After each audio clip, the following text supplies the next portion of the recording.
nykyään mä en enää silleen dokaile, mutta mulla on tiettyjä asioita ihan hirveän ikävä niin kuin kännäämisessä. Et esimerkiksi niin kuin, mä oon tosi ujo miesten kanssa, niin sit kännissä mä sain aina sellaisen niin voimaa ja rohkeuden lähestyä sellaisia miehiä, kenestä mä en ole yhtään kiinnostunut. Se oli. Mut sit nuorena mä kans kyllä halusin aina sellaisia kundeja, ketkä ei oo niinku minusta yhtään kiinnostunut. Tiedättekö te niinku, et vai, joo. Niinku, joo kyllä. Sä tiedät kaikki.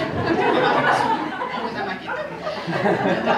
Mut siis jos joku kundi oli silleen, että se niinku inhos mua ja oli silleen, että hyvin vittu Tuulaa, niin mä olin silleen, että toi pitää saada mukaan säännöllä. Ihan vaikka vaan kostoksi, tiedät sä. Et sit jos se onnistui, niin pystyi olemaan jälkeenpäin silleen, että haha, siitä sait saatana. Miltäs nyt tuntuu?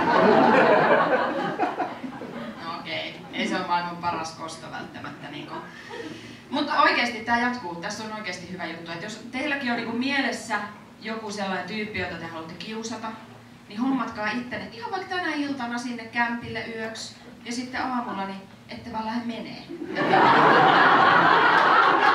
Se on siellä selvä.